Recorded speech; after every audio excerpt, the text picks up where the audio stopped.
Yeah. I do believe that. What's up, William? What's up, guys? What a crazy time to join the show. Yeah, no, it's fine. Just what's your favorite Anthony Edwards screenshot messages has gone public? Oh boy. Don't answer that, Will. Please, please don't answer that. Will's one of the good guys. We don't want to corrupt Will Z. That's why we just bring in Will for like 10 to 15 minutes and then get him out of here because it gets crazy. He's got the damage is done. This wonderful family. We don't want to mess up Will. Will's off limits. Okay. Yeah, that's right. That's right. We will protect Will Z at all costs. I love that. I want to start. Kings are back in action tonight at the Golden One Center. Start with your most recent article. This one about Markelle Fultz. I'm not sure that we've gotten the opportunity to talk about this with you yet. What do you think about that pickup? Why does it work? Why does it not work? What do you think his role will be? Yeah, I just asked love the pickup once. Literally the worst radio show host in history. No, I love it. Let's see if I can remember all three. I love the That's pickup. why you don't ask all those questions at once. I already don't know if I remember the third, but that's all right. Love the pickup. I mean, it's super low risk, high reward. Like, it's the exact type of buyout candidate that I think the Kings should go for, and probably the only one that they're going to be able to get on the buyout market, or like that late season. They're not going to get like the Ben Simmons. Like, that's just not going to happen. So to be able to bring him in and in a big position of need for that point guard spot, I think is great. How he fits, I think, was the second question. I don't know. And that's what I tried to look at in the article. So the latest article, I looked at kind of what the rotation has looked like in the last 5 games. So over the last 5 games, we have kind of the new look roster. LaRavia wasn't here for that first one of the 5, but other than that, they've had everyone. There haven't been any blowout wins or losses. So it's been a pretty good example of what the rotation could look like on a night-to-night basis. And now we have to try and fit Markelle Fultz into that. I think it kind of made me sad to look at who might be the person to fall out of the rotation. Before I say it, I don't know if you guys read it. I'm sure I posted it like an hour ago and you guys been on the air. Who would you guys take out of the rotation to put Fultz in if you had to choose? I don't know. So the caveat, I wouldn't take somebody out. Their minutes might go down a little bit, just a little bit. And then my first thought would be Malik. Mm-hmm. That's a 10-man rotation, though. Like, that's a lot. Yeah. You'd say. So who are you dumping to the curb then, Will? Because you're waiting for us to say something. I feel like I know who it is. Yeah, who are you dropping? It's Trey Lyles. It's been. That's not what I thought. No, we're not upset. Who are you gonna say? We're not upset at all. And I like Trey. Damn. That's not what I thought you were going to say. I thought you were going to say cut DeMar's minutes. I thought you were going to say drop DeMar's minutes. I mean, cutting the minutes, it makes sense. He's played a ton of minutes over those 5 games. So if you look at DeRozan's minutes, 37, 32, 38, 37, 43. That last one was overtime. So you can cut down on some minutes for that. But I don't know if I'm a huge fan of a 10-man rotation. I like having players in just a little bit longer for stretches. But it's tough. You look at, and why I think Lyles, it's hard. I love Lyles. The whole season, the bench has been either Monk at the start of the season or after Monk started, it's been Keon and Trey. And that's pretty much in terms of like viable bench options. But now you look at Valanciunas is here. He's the clear backup 5. And you've got LaRavia who can play the backup 4. I think he's kind of a 3-4 combo, but I think he could fill that role. And it may be something where it goes a little bit back and forth between LaRavia and Lyles and who's kind of playing better at the time. But Lyles has been rough this year. Over those 5 games, again, small sample size, but Lyles just over 10 minutes a game, 3.8 points, 2.2 rebounds, 1 assist, 33% from the field, 23 from 3. And the minutes just haven't been good.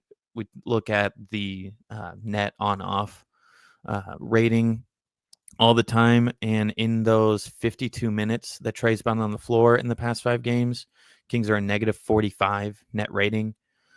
It's bad. It's rough. LaRavia is right above him in terms of being bad. He's at like a negative 30 or something like that.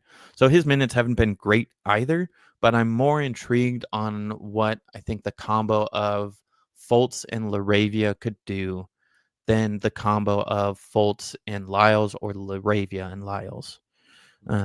But again, it's a hard choice. Like we have 10 playable players, which hasn't been the case in a while. So I'm trying to look up some stuff on the fly here to kind of figure this out, because I know a lot of the times when people discuss, who's going to be in the rotation, they tend to, like, at least how I feel, they tend to make it like, oh, well, this guy just ain't never going to play no more. And I was like, well, it don't have to be that. Like, Yeah. you just change people's minutes. And I'm looking at in the last 6 games, I guess this is since the trade. Yeah, since the trade and the New Look Kings, like you kind of mentioned. DeMar DeRozan's at 37 minutes a night. Zach LaVine's at 37.2. Malik Monk is at 36.4. I mean, you take and rotations and stuff, maybe it's not this seamless, but you take 4 to 5 minutes off of all 3 of those guys. You got 15 minutes there for Markelle Fultz.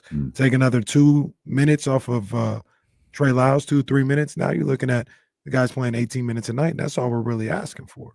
So I feel like that makes sense, because I was trying to compare it to like the an average somebody, the league leaders in minutes per game. Kyrie's at 36.6.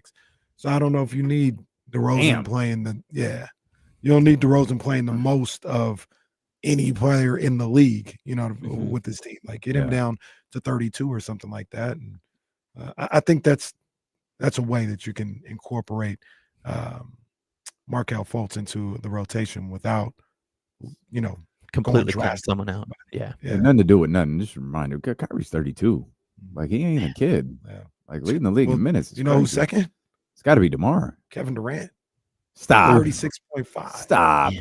DeMar. Everything I read those. That was 6 games. When you say DeRozan at 37, DeRozan isn't in the top. Well, yeah, Mike didn't like him, so his numbers would be Zach LaVine is like probably 12th. He's at 34 now. Oh, man. Like his minutes down a little bit. Yeah, Kevin Durant, 36.5 a night. KD, that boy play. That boy play. Is that really, man, there's so many things that play, Will, when the Kings get back on the floor tonight. How big of, and I know you wrote about this too, we were going to play the clip of Doug talking to Matt. I think it was yesterday at practice. But you just wrote this piece about Markelle Fultz, just gave this, kind of way that he could play. You could find minutes for him. How big is the rotation part of this? Like, we talk about the guys and the way that they play, but how big of how much of the next 27 games or so is on Doug Christie, and how he gets these guys who we all think can contribute out on the floor in a timely manner? Yeah, it feels like a ton, because at the end of the day, like, we can talk about Fultz versus Lyles versus LaRavia, but like, none of those guys are, can you say this all the time? None of those guys realistically are going to be into close games. Like, that's all like during the game, throughout the course of a season, it'll add up. But when it comes down to crunch time, it's the top 6 guys. And it's, again, a tough choice for Doug. Like, you've got 6 really good options between the starting 5 and Keon. And it really seems like Doug's ready to make some difficult choices. His demeanor during the interviews, I thought, was very strong. He was like, let's get to work. This is what's going to happen. I'll be really interested to watch if the games are close tonight, like who out of the gate gets those closing minutes. But it feels like it's going to come down a lot to the coaching decision, which is tough to put on a first-time interim head coach. But that's kind of just the way the roster is shaping out. Yeah, and I think I mean, I think Doug will do what's best for this team in all phases, right? Like Mm-hmm. a lot of people think what's best for this team is always making the substitution or doing something. Maybe he understands, and I think he's got a pulse for this team. I gotta Sometimes for Doug, it's letting him play 12 straight minutes. Yeah, I gotta ride this out a little Yeah. bit, and because the ramifications for if I don't, could last me 2 weeks. Mm-hmm. You know what I'm saying? So those are real decisions. Those are real decisions you got. Like it's easy for us to say, well, get over it and just play and do what's better for the team. All right. And then what if you lose that game on top of that? Then you lost the game and you might have lost the player for 2 weeks as well. So it's not as simple as it's made out to be. And I think Doug will always do what's best for the team, short term and long term. I do feel more confident having, Damien, you always say how there's like two styles of coaches, the coach that plays on feel and the coach that plays on a clock. And I think it's safe to say that Doug plays on a feel. I feel a lot more confident having that style of coach and substitutions with this roster because it, like on any given night, it could change. And I think Doug is more capable, that not just Doug, but there's just that style of coaching and substitutions is a better fit for making those adjustments on a game-to-game basis. Will's breaking stuff. Yeah, like we tried not to corrupt Will, and he's over here breaking Too late. Stuff.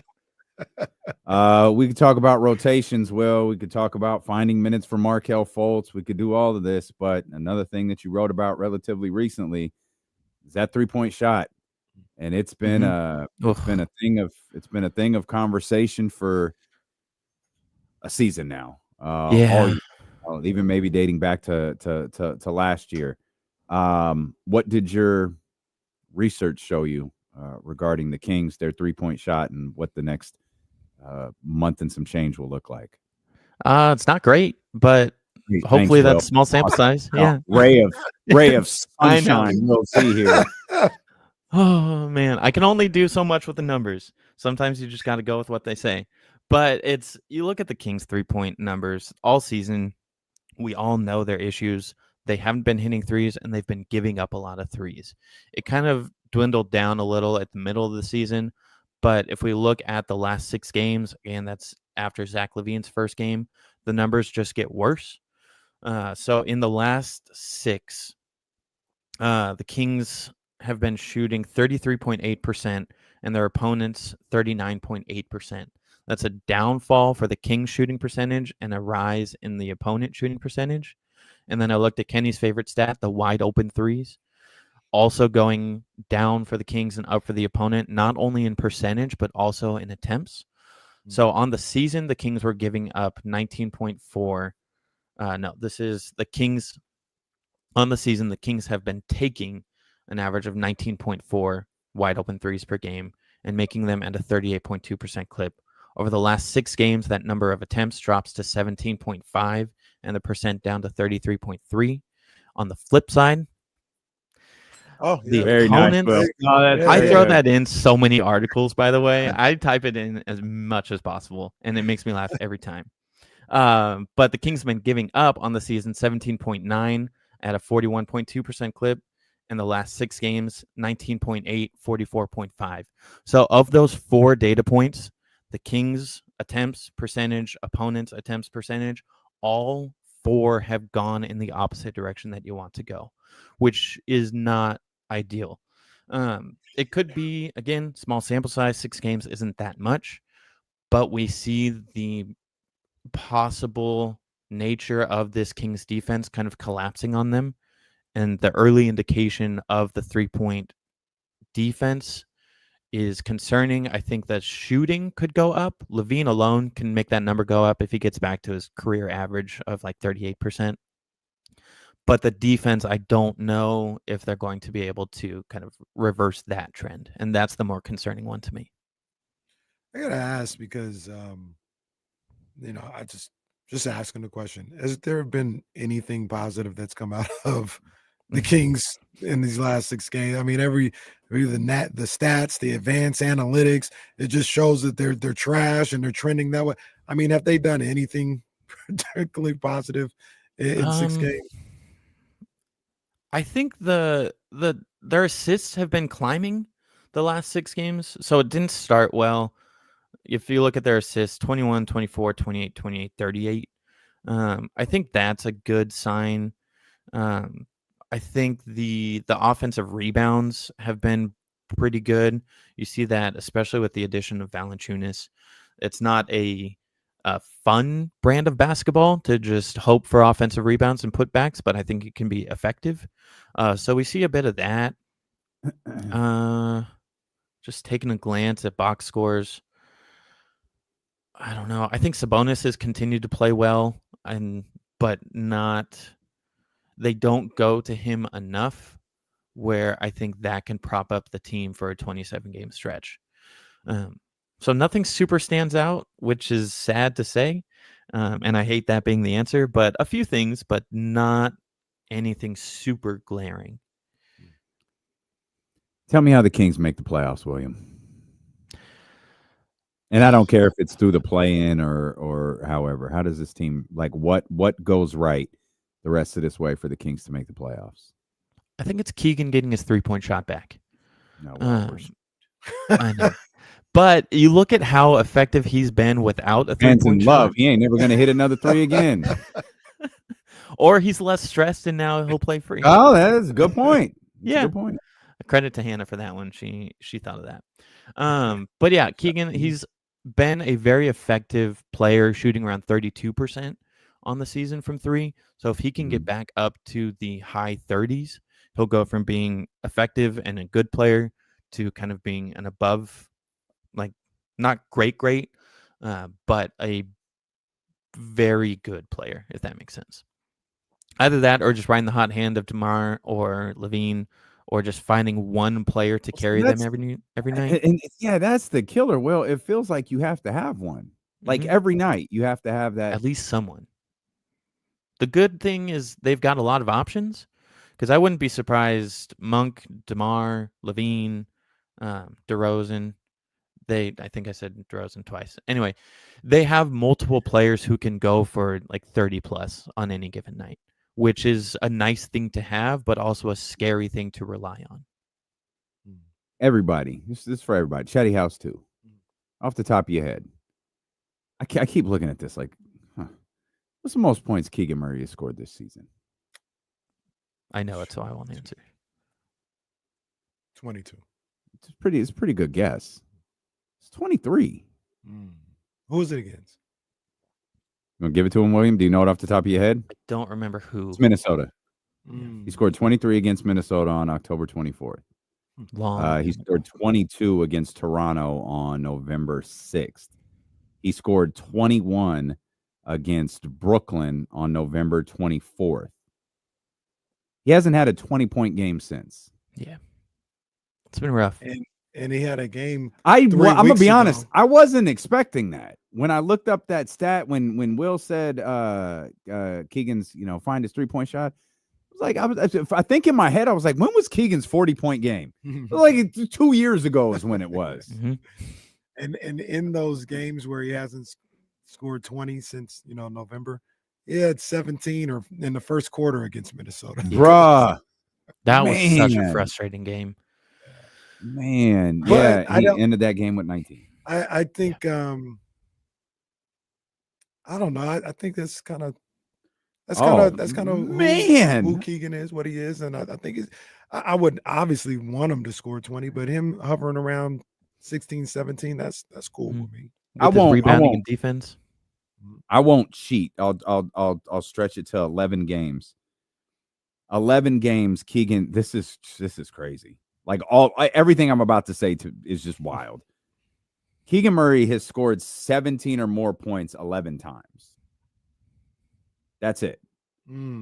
Kings are 8-3 in those games. Yep. He's the new Harrison. Harrison was better. What was it happened more, right? Like 15, wasn't it? 15, yeah. Wasn't it? Harrison Barnes scored 15 points. The Kings were the 2016 Warriors.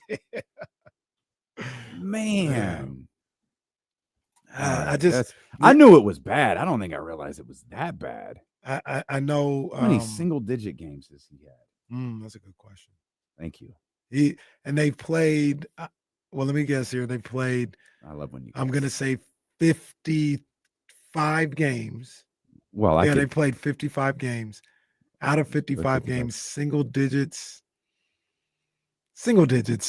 12 times. William, you want in on this? Sorry, I was counting.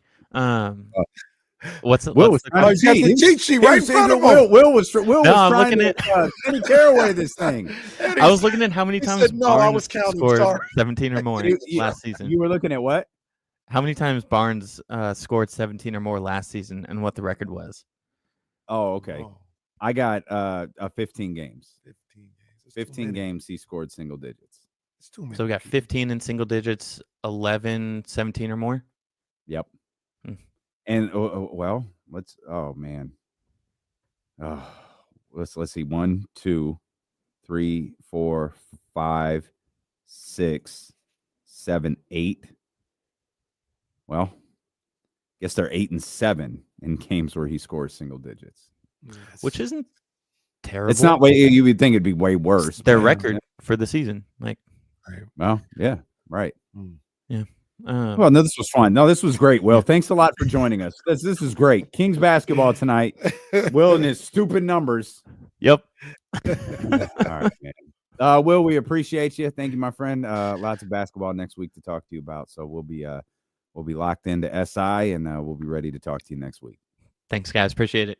All right, man. Take care, man. Will Z.